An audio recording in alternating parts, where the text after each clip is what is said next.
नमस्कार दोस्तों, स्वागत है आपका मेरे चैनल पे। दोस्तों आज हम बात करेंगे चाइना की बढ़ती दखलंदाजी इंडियन ओशियन रीजन के अंदर और इससे इंडियन नेवी के ऊपर क्या प्रभाव पड़ा है, स्पेशली उस टाइम के अंदर जब कोविड-19 की वजह से इंडिया भी काफी ज्यादा प्रॉब्लम के अंदर है और सारे देश इससे जूझ रहे हैं। तो इसी के ऊपर हम बात करेंगे। चलिए दोस्तों शुरू करते हैं। और दोस्तों आप जैसा कि जानते हैं अभी कोविड-19 पेंडेमिक चल रहा है, ऐसे में सारी ग्लोबल शिपिंग जो है वो हर्ट कर रही है और स्पेशली चाइना का ट्रेड भी देखें तो ये रिकॉर्ड लो लेवल पे आ गया है। लेकिन फिर भी दोस्तों चाइना ने अपने वारशिप इंडियन ओशियन के अंदर डिप्लॉय करना जारी कर रहा है। इसके बाद में दोस्तों इंडियन नेवी ने भी अपनी ऑपरेशनल प्रिपेयर्डनेस को अनाउंस किया, लेकिन दोस्तों ये इंडिया के लिए बहुत ज्यादा कॉस्टली है और specially anti China maritime poster India को इस रीजन के अंदर बहुत ज्यादा कॉस्ट करता है।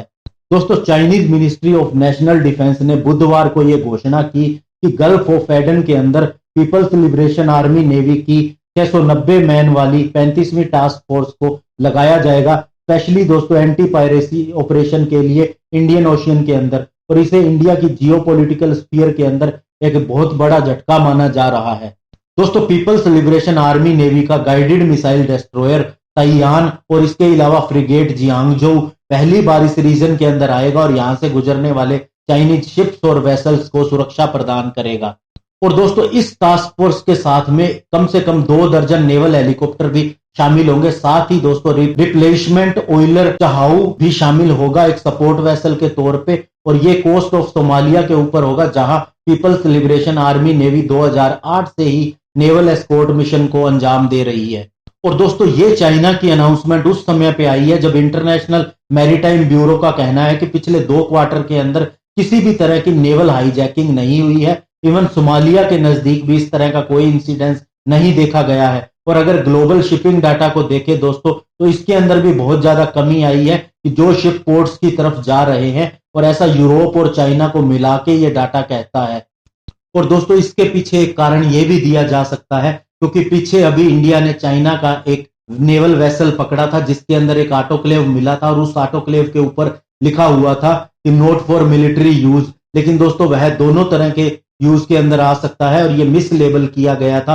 और यूएन की ये कई जो एक्ट बनाए हुए हैं उनके अकॉर्डिंग दोस्तों ये गलत था और इसके ऊपर चार्जेस लगाए जा सकते हैं और इंडिया यूएन में भी जा सकता है। और माना जा रहा है ये पाकिस्तान को सपोर्ट देने के लिए था और उसके किसी न्यूक्लियर प्रोग्राम के लिए था, इसीलिए दोस्तों इसे इंडिया ने पकड़ लिया और बाद में 14 दिन के बाद इसे जाने दिया।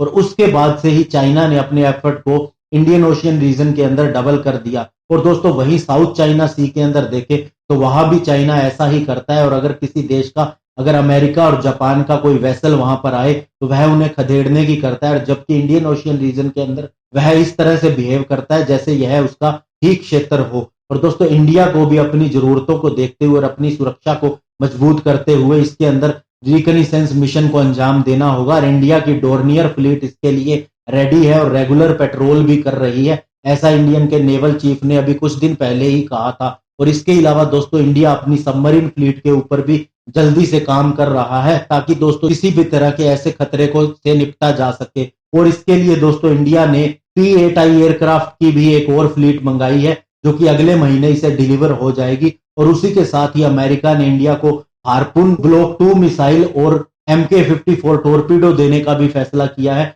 जो कि बहुत ज्यादा इफेक्टिव होते हैं ऐसे मिशन के लिए। तो ऐसे में इंडिया को चिंता करने की जरूरत नहीं है। लेकिन दोस्तों चाइना की नीयत को देखते हुए इंडिया थोड़ा सा हर्ट होता है कि ऐसे समय पे भी वो इस तरह की हरकतें अंजाम कर रहा है। और दोस्तों माना जा रहा है जब भी समस्या से पूरा वर्ल्ड निपट लेगा तो उसके बाद चाइना को सीरियस कंसर्न देखने होंगे, क्योंकि बहुत सी कंपनी चाइना को छोड़कर दूसरे देशों की तरफ जा रही हैं। और अमेरिका की जनता ने भी ये फैसला किया है कि वे मेड इन चाइना कोई भी प्रोडक्ट नहीं खरीदेंगे और इंडिया के अंदर भी ऐसा ही होगा। और अभी चाइना की कोशिश ये भी थी कि वह, क्योंकि उसके पास पैसा काफी है और उसका ये प्लान्ड माना जा सकता है ये पेंडेमिक किया हुआ हो, क्योंकि इसके लिए उसने पहले कुछ भी दुनिया को आगाह नहीं किया कि इस तरह की स्थिति हो सकती है। और वह दोस्तों दूसरे देशों की कंपनीज के अंदर अपना शेयर बढ़ाता जा रहा है ताकि उसके हिसाब से उन कंपनीज के अंदर काम चले और दूसरे देशों की अर्थव्यवस्था खराब हो।